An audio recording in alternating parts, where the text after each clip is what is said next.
Hello, this is going to be a video about my first impressions, or at least my opinion, on the new OM1 the Mark II.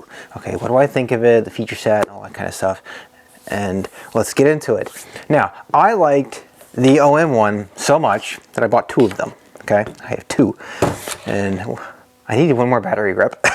But I will eventually get to that. I was going to buy another battery grip, but as you all know, I got cancer, and so I haven't bought any photography gear except for an E5. A listener reached out to me and said, "Hey, I've got 3 of those. You want one?" Because I said that I've wanted one for a long time. But yeah, that's the only thing photography related that I have bought in the past year, just about, because of my battle with cancer and everything. Now, but what do I think of the OM1 the Mark II? Do I want it? Okay, and I'll tell you right up, I actually do want it. Okay, I do want to buy one. The single reason that I want to buy one is the face detect. Okay, I have kids, and the most important pictures that I take are the pictures of my kids, and so the face detect, you know, because these OM1s, they're great, but I tell you what, the face detecting them is not very good. Okay, it seems like we miss a lot of shots, even with Pro Capture and all that kind of stuff. So yeah, that right there is the one feature that has me sold. Okay, now, okay, let's talk about the price, because everybody's talking about the price. You know, is it ridiculous that Olympus or OM Systems has increased the price by $200? All right, I have a finance background. I've taken graduate level finance classes, and I'll tell you right now that if you take inflation into account, the price hasn't increased, it's the same. Okay, it hasn't changed at all. And that is because in the past 2 years, we have definitely had at least 10% worth of inflation across the board, which is a lot, okay? And it definitely hasn't been good. I know I've definitely felt it. In fact, I know we actually bought a new house because of inflation, because you don't want to have a lot of money in your pocket when inflation is going on. You actually want to buy a lot when there's inflation. And yeah, so that's my opinion of the price. To me, it's the same price. And I think a lot of the people that are complaining about the price are in two camps. Either they don't understand finances, and that's probably why they don't have the money to buy one. Okay. Or they're in a poor country where, you know, things are kind of stretched a little bit. And I understand that, you know, it's not all of the world is as blessed as we are here in the USA or like Europe, for example. So that's my opinion of the price.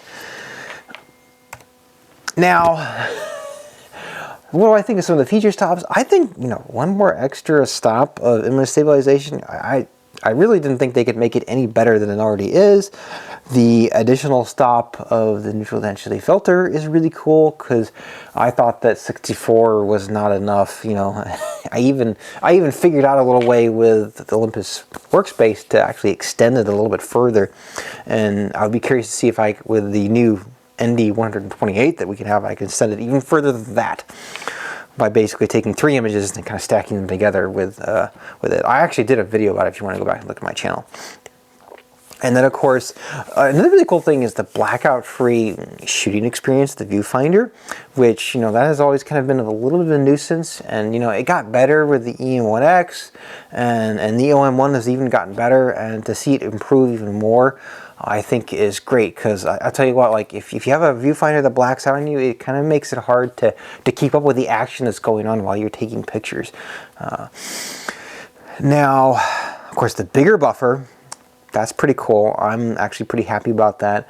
And you know, that was actually, I think, the one kind of Achilles heel of the OM1 was that the buffer was so shallow. It was significantly smaller than my EM1X. In fact, I found Pro Capture, you know, which is really pre-capture, to be a lot easier to use the EM1X than was the OM1, and that was, of course, because the EM1X has a bigger buffer in it.